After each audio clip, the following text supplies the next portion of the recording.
Ang isa sa pinakamagandang ma-receive natin sa mundong ibabaw ay ang biyaya ng pakikipagkapwa-tao o yung biyaya ng pakikipagkaibigan. Bakit? Kasi meron kang ka-share sa mundong ibabaw, sa ganda ng ating matatanaw, sa lungkot at saya, at sa mga pagsubok na ating pagdaraanan, gumagaang pag mayroon tayong kaaga-aga. Yan ang aking isi-share ngayon dito sa aking My Journal in Motion sa Love, Life, Me, Myself, and I dito sa Alexander YouTube channel. Kaya kung di pa kayo naka-subscribe, subscribe na kayo para parati kayong updated sa aking mga ganap. Ang buhay naman nasa iyo kung paano mo to pakikitunguhan, paano natin to dadamihin. Pag masaya ka, magpakasaya ka. Kung malungkot ka, ilungkot mo yan. Kasi ganoon naman ang ating paglalakbay sa mundong ibabaw. Let's celebrate life sa mga bagay-bagay, sa mga araw-araw nating natatanggap. Katulad ngayong hapon na ito, we celebrate life of friendship and celebration of birthday of Dudoy. Kaya, di ba, kung paano natin hinaharap ang ating buhay, depende na sa atin ito. Magpakasaya kung kailangan ng pagkakataon na ikaw ay sumaya. Magpakalungkot dahil dito mo nakikita ang iyong pagiging matatag bilang isang tao. Pag ika'y sinusubukan ng mundo, pero habang may panahon pa, habang may pagkakataon, i-celebrate mo na ang buhay. Nakasakasama ang iyong mga mahal sa buhay at kaibigang taglay-taglay mo dito sa mundong ibabaw. Kasi hindi naman talaga biro ang paglalakbay natin sa mundong ibabaw, di ba? Hindi naman lahat araw-araw Pasko. Sabi nga nila, hindi araw-araw meron tayong pagkakataong i-celebrate ang bawat araw. Kaya kung binibigyan tayo ng pagkakataon, ibigay na natin. Kasi sa buhay naman natin ito, di ba? Depende ito sa ating nakikita, nararamdaman, o dun sa sinasabi kong pagsubok na ating pinagdaraanan. Kaya sa hapong ito wala naman kaming pinagdaraanan. Kailangan namin i-celebrate ang bawat segundo ng aming pagkakaibigan ni Dudoy. Kasi it's more than 4 decades na rin naman kami magkaibigan. Hindi pa sure, di ba? Pero, yun nga, dahil busy siya, naging busy din ako. Kasi di ba, sabi nga natin wag nating iobligahin ang ating mga kaibigan na tayo ay kalingain, kundi pareho tayong mangarap, sabay mangarap, at pag may pagkakataong katulad nito, i-celebrate natin. Diba? I-update natin yung mga panahong hindi tayo mga nagkikita-kita.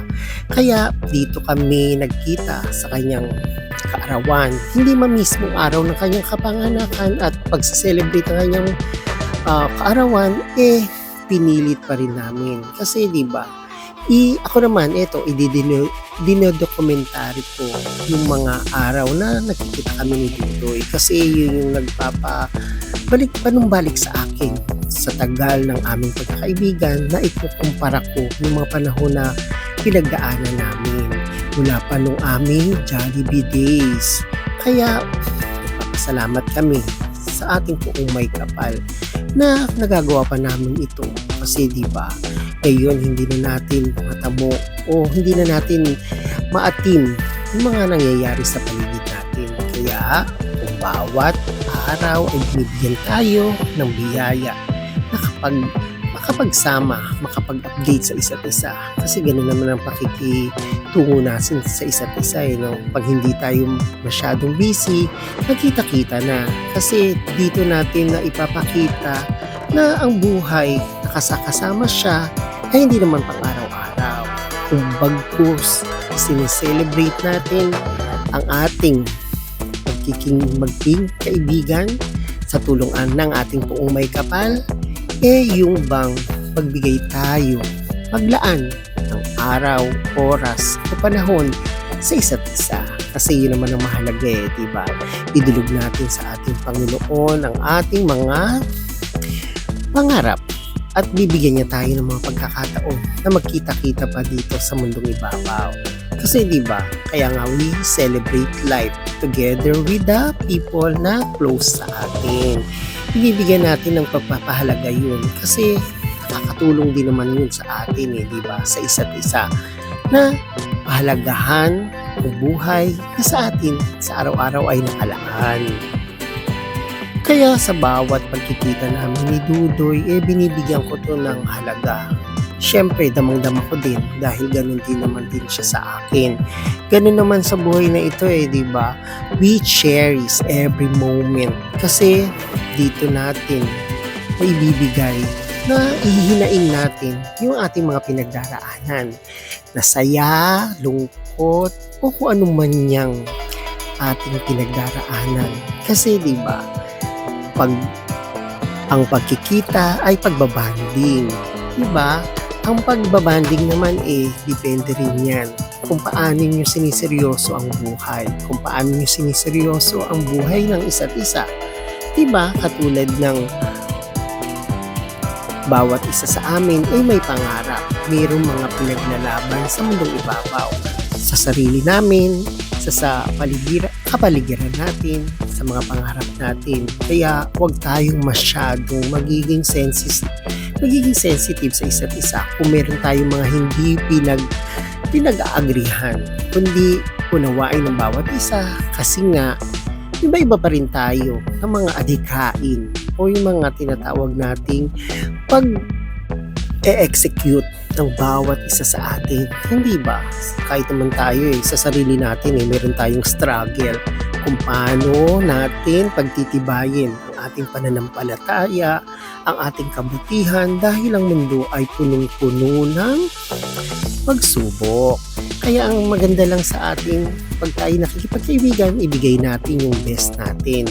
Ibigay na natin yung natural natin dahil minsan lang tayo daraan sa mundong ibabaw.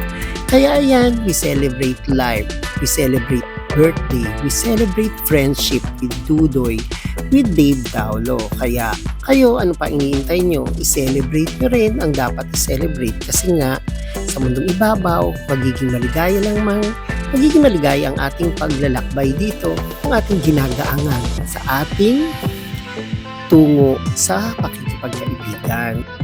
O ayan, meron na naman ako sa inyo na share kahit pa paano ang buhay natin ay gumagaang-gaang pag tayo ay naguhuntahan at nagkukwentuhan. Thank you for watching and God bless. Please don't forget to subscribe on my YouTube channel. Please like and share and comment on my YouTube. Thank you very much and God bless to all. Let's celebrate life.